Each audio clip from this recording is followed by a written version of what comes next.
Hello दोस्तों।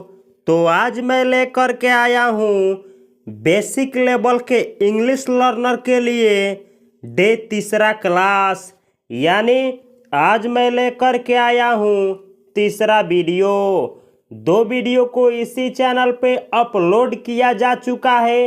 इस series में मैं उन लोगों को इंग्लिश सिखाने का प्रयास कर रहा हूँ जिन लोगों को कोई वर्ड मीनिंग याद नहीं है, जिनको ग्रामर में कुछ भी नहीं आता है, जिनको शब्दों को बोलने नहीं आता है, सेंटेंसों का हिंदी मीनिंग निकालने नहीं आता है। उन लोगों को यह 25 दिनों का सीरीज है, उन लोगों के लिए बनाया जा रहा है। तो कृपया YouTube पे कोई वीडियो देखने से पहले मेरा रिक्वेस्ट है कि यह 25 दिनों के वीडियो को देखें, क्योंकि यह जीरो लेवल के इंग्लिश लर्नर के लिए बनाया जा रहा है। इसको देखने के बाद आप में वो क्षमता विकसित हो जाएगी कि आप लोग बुक रीडिंग का कोई सीरीज देख सकते हैं। जैसे कि आज की वीडियो में आप लोग सीखेंगे कि यह घोड़ा है जिसको इंग्लिश में हॉर्स बोला जाता है। तो आज आप लोग सीखेंगे कि कैसे इस घोड़े के बारे में कुछ सेंटेंसेस इंग्लिश में बोली जाए। तो चलिए शुरू करते हैं। पिछले वाले वीडियो में आप लोगों को मैं कुत्ता के बारे में बतलाया था बोलना, और इससे पहले डे 1 में मैं यहाँ पे गाय है इसके बारे में आप लोगों को मैं सिखाया था। और आज हम लोग सीखेंगे कि घोड़े के बारे में कैसे कुछ बातें इंग्लिश में कही जाए। The horse. द हॉर्स का हिंदी मीनिंग होता है घोड़ा। कोई चीज़ खास हो या खास बनाई जाए तो उसके आगे द लगाया जाता है। इसको कहीं पे द तो कहीं पे दी पढ़ा जाता है। जब इसके आगे वाला जो शब्द हो वह भवेल से स्टार्ट हो तो वहाँ पे द नहीं, इसको दी पढ़ा जाता है। जबकि इसके आगे वाला शब्द कॉन्सोनेंट से स्टार्ट हो तो वहाँ पे इसको द पढ़ा जाता है। जैसे एच जो है यह कॉन्सोनेंट है तो यहाँ पे इसको द पढ़ा जाएगा। द हॉर्स का हिंदी मीनिंग होता है घोड़ा। तो चलिए घोड़े के बारे में कुछ कैसे इंग्लिश में कही जाए, चलिए प्रयास करते हैं। पहला सेंटेंस है the horse is a useful animal. The horse is a useful animal. The horse यानी घोड़ा, इज यानी है या होता है, अ यानी एक, यूजफुल यानी उपयोगी, एनिमल यानी जानवर। तो इस सेंटेंस का हिंदी मीनिंग हुआ कि घोड़ा एक उपयोगी जानवर है, या आप बोल सकते हैं घोड़ा एक उपयोगी जानवर होता है। इस तरीके से आप लोग सेंटेंस का हिंदी मीनिंग निकालेंगे।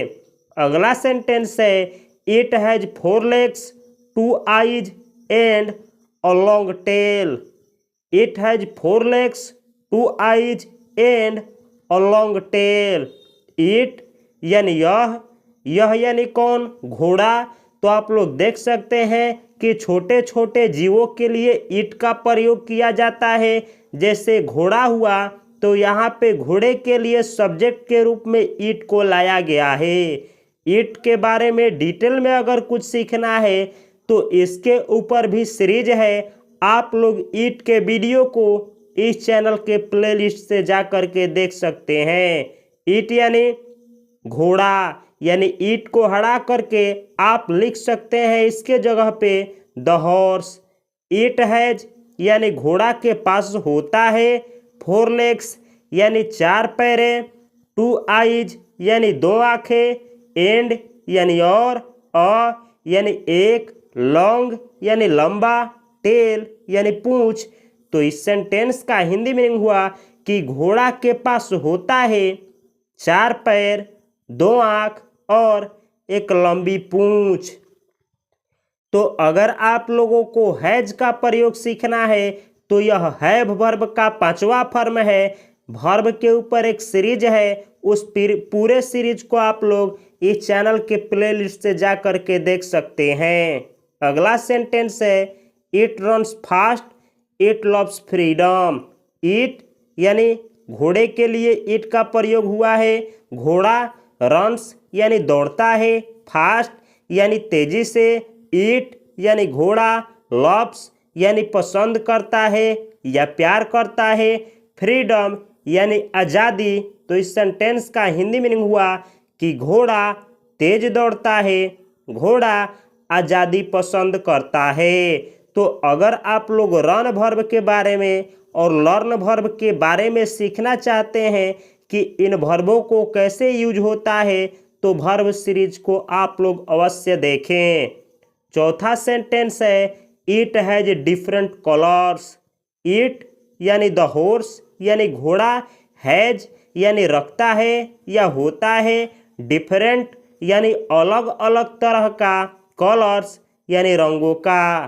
तो इस सेंटेंस का हिंदी मीनिंग हुआ कि जो घोड़े होते हैं वह अलग अलग रंगों के होते हैं, यानी जो घोड़े होते हैं वह अलग अलग तरह के होते हैं।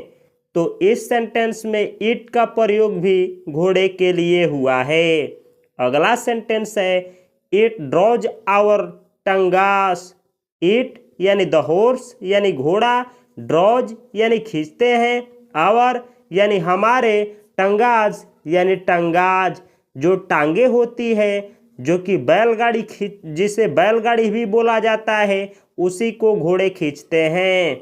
इस सेंटेंस का हिंदी मीनिंग हुआ कि घोड़े जो होते हैं वह हम लोगों की जो टांगे होती हैं उसको खींचते हैं। यह ड्रा वर्ब का 5वां फॉर्म है। इसके ऊपर भी मैं वर्ब वाले सीरीज में वीडियो बनाया हूँ। अगला सेंटेंस है पीपल राइड हॉर्सेस। पीपल यानी लोग, एक से अधिक लोग को पीपल बोला जाता है।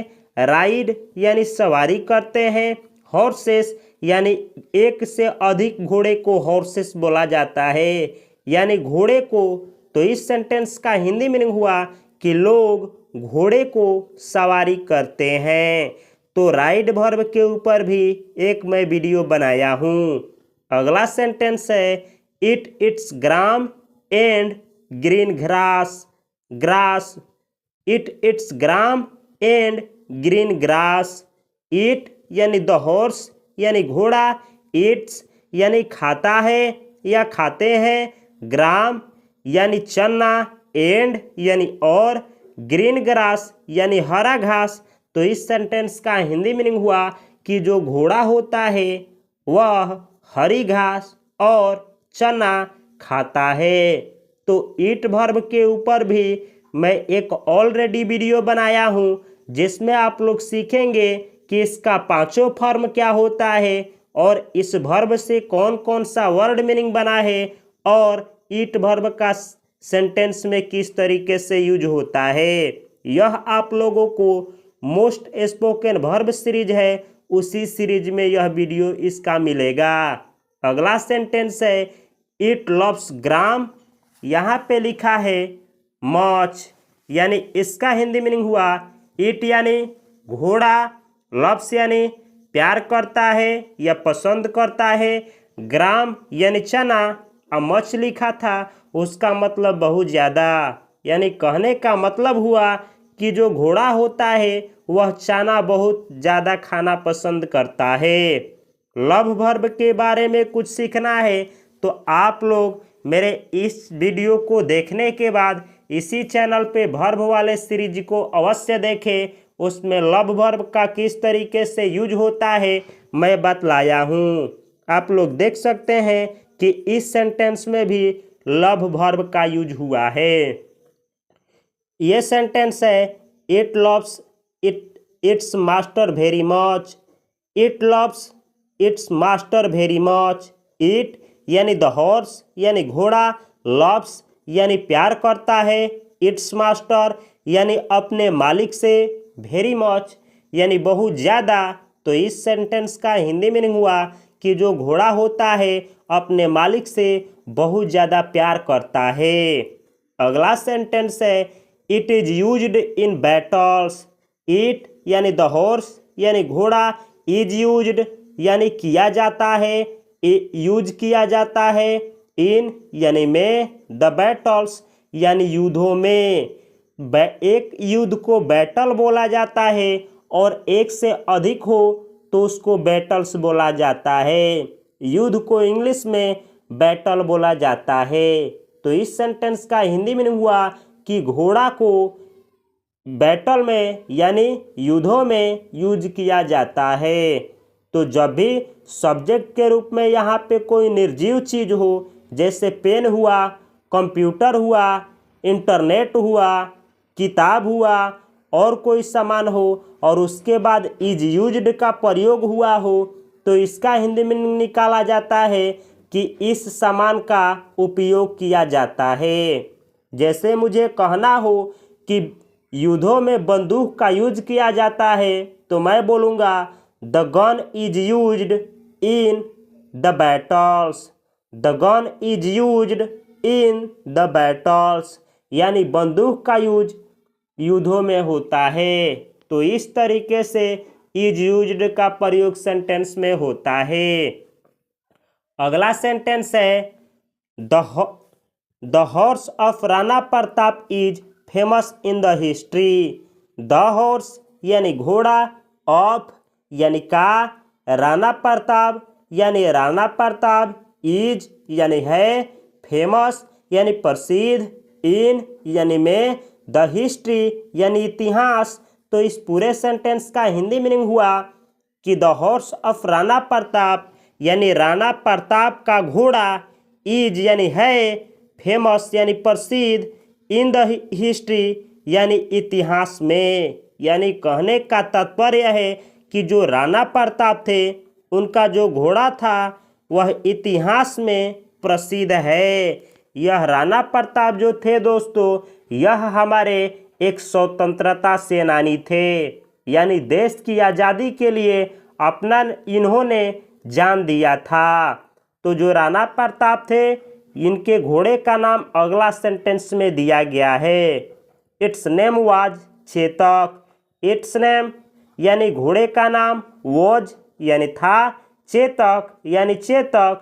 तो इस सेंटेंस का हिंदी मीनिंग हुआ कि घोड़े का जो नाम था वह चेतक था। तो अगर आप लोग was, were, is, are, am का प्रयोग सीखना चाहते हैं तो यह बी वर्ब का फॉर्म होता है। मोस्ट स्पोकन वर्ब सीरीज आप लोगों को इसी चैनल पे मिलेगा। इस चैनल को सब्सक्राइब करें और वीडियो के डिस्क्रिप्शन बॉक्स में बी वर्ब का लिंक मिलेगा, वहां से, या फिर आप इस चैनल के प्लेलिस्ट में जाएं और मोस्ट स्पोकन वर्ब सीरीज में 101 वीडियो होगा, उसमें बी वर्ब वाला जो वीडियो है वह इंग्लिश सीखने के लिए बहुत बहुत इम्पोर्टेंट है। तो इस वीडियो को देखें क्योंकि बी वर्ब का ही फॉर्म होता है is, are, am, was, were, being, been. यानी धरती पे सबसे ज़्यादा किसी वर्ब का फॉर्म होता है तो बी वर्ब का होता है। किसी वर्ब का सबसे ज़्यादा यूज होता है इंग्लिश में तो वह बी वर्ब का होता है। इस वीडियो का लिंक यानी बी वर्ब वाले वीडियो का लिंक इस वीडियो के डिस्क्रिप्शन बॉक्स में भी दिया गया है। अगला सेंटेंस है it fought bravely in the battle of Haldi Ghati. It यानी द हॉर्स यानी घोड़ा, फाउट यानी लड़ा, यह फाइट वर्ब का सेकेंड फॉर्म है। ब्रेवली यानी बहादुरी से, इन यानी में, द बैटल यानी युद्ध, ऑफ यानी का, हल्दी घाटी यानी हल्दी घाटी। तो इस सेंटेंस का हिंदी मीनिंग हुआ कि घोड़ा बहादुरी से हल्दी घाटी का युद्ध में लड़ा। यानी कहने का मतलब है कि यह जो चेतक घोड़ा है यह हल्दी घाटी का युद्ध में बहादुरी से या वीरता से लड़ा। यह फाइट वर्ब का सेकेंड फॉर्म है फाउट। यह ब्रेवली जो है यह एडवर्ब है। तो एडवर्ब नाउन प्रोनाउन सीखना है तो ग्रामर के ऊपर भी इसी चैनल पे एक सीरीज आएगा। तो अगर आप लोग ग्रामर भी सीखना चाहते हैं तो कमेंट बॉक्स में ग्रामर कमेंट करें। अगला सेंटेंस है my father also has a horse. My father यानी मेरे पिताजी, ऑल्सो यानी भी, हैज यानी रखते हैं, अ हॉर्स यानी एक घोड़ा। तो इस सेंटेंस का हिंदी मीनिंग हुआ कि मेरे पिताजी भी एक घोड़ा रखते हैं। यह हैव वर्ब का 5वां फॉर्म है जिसका हिंदी मीनिंग होता है रखना। तो अगर आप लोगों को कहना हो कि मेरा पेन, तो आप बोलेंगे माई पेन। मेरी माँ माई मदर। मेरा भाई माई ब्रदर। मेरी बहन माई सिस्टर। मेरा देश माई कंट्री। मेरा गांव माई विलेज। यानी जिसके बारे में कहना हो कि मेरा और उसके बाद जो चीज़ आपका हो उसको यहाँ पे लिखा जाएगा। जैसे मुझे कहना हो कि मेरी किताब, तो मैं बोलूँगा माई बुक। अगला सेंटेंस है its colour is black and white. It's यानी घोड़े का, कलर यानी रंग, इज यानी होता है या है, ब्लैक यानी काला, एंड यानी और, वाइट यानी उजला। तो इस सेंटेंस का हिंदी मीनिंग हुआ कि इट्स कलर यानी घोड़े का रंग, इज यानी होता है, उजला और काला यानी जो घोड़े का रंग होता है वह उजला और काला होता है।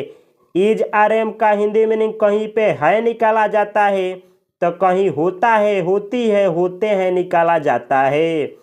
जब इज आर एम के बाद डायरेक्ट एडजेक्टिव का प्रयोग किया गया हो और सब्जेक्ट के रूप में कोई नॉन लिविंग थिंग्स हो, तो वहाँ पे अक्सर इज आर एम के बाद एडजेक्टिव का जो हिंदी मीनिंग होता है, होती है लिया जाता है। समझ में नहीं आया तो घबराने की कोई बात नहीं। आगे मैं जो सीरीज लेकर के आऊँगा, जो कि बुक रीडिंग का ही सीरीज होगा, इससे थोड़ा एडवांस लेवल पे होगा, तो उसमें आप लोगों को समझ में आ जाएगा। अगला सेंटेंस है it love it much, sorry I love it much. I यानी मैं, लव यानी प्यार करता हूँ, इट यानी घोड़े को, मच यानी ज़्यादा। तो इस सेंटेंस का हिंदी मीनिंग हुआ कि मैं घोड़े को बहुत ज़्यादा प्यार करता हूँ, यानी मैं घोड़े को पसंद करता हूँ।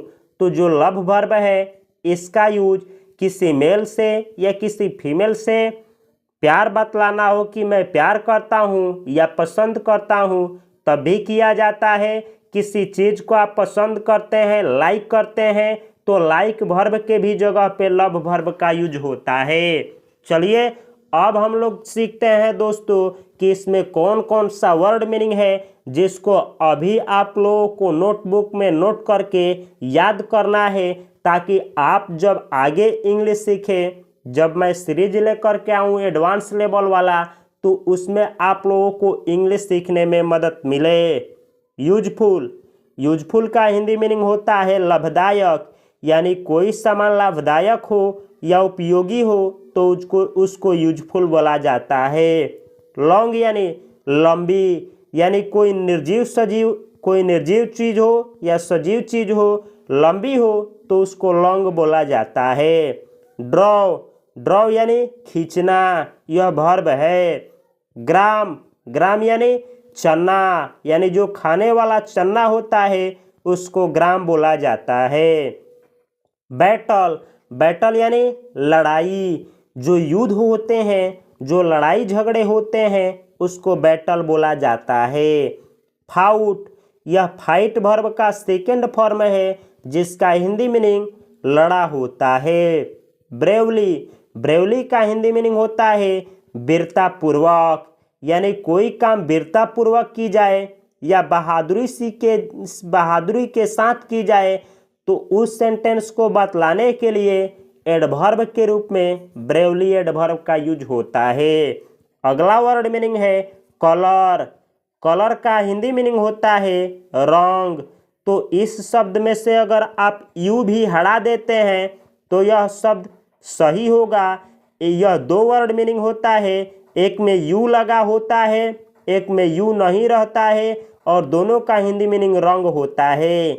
यह जो शब्द है यह ब्रिटेन इंग्लिश का शब्द है। अगर आप यहाँ से यू हटा देंगे तो यह अमेरिकन वर्ड हो जाएगा, और दोनों का हिंदी मीनिंग होता है रंग। तो ये रहा दोस्तों आज की क्लास, अगर इस वीडियो से आप लोगों को सीखने को कुछ मिल रहा है तो इस वीडियो को लाइक करें, अपने किसी न किसी एक ग्रुप में इस वीडियो को अवश्य शेयर करें, किसी न किसी एक सोशल मीडिया पे इस वीडियो का अवश्य लिंक शेयर करें। और यह वीडियो आप लोगों को कैसा लगा कमेंट बॉक्स में अवश्य कमेंट करें। अगर मुझसे जुड़ करके आप लोग इंग्लिश सीखना चाहते हैं तो इस वीडियो के डिस्क्रिप्शन बॉक्स में मेरे सभी सोशल मीडिया का लिंक दिया गया है, आप मुझको सभी जगह पे फॉलो करें। अगर आप लोगों को कुछ पूछना है तो मुझसे व्हाट्सएप पे जुड़ें, व्हाट्सएप पे जो भी आप क्वेश्चन करेंगे मैं आप लोगों का क्वेश्चन को आंसर देने का पूरा प्रयास करूंगा। कल की वीडियो में आप लोग सीखेंगे कि कैसे एक हाथी के बारे में कुछ इंग्लिश में बोली जाए। तो चलिए मिलता हूं मैं अगली क्लास में, तब तक के लिए आप सभी को और आप सभी के माता पिता को मेरी तरफ से हार्दिक शुभकामनाएं। नमस्कार, जय हिंद।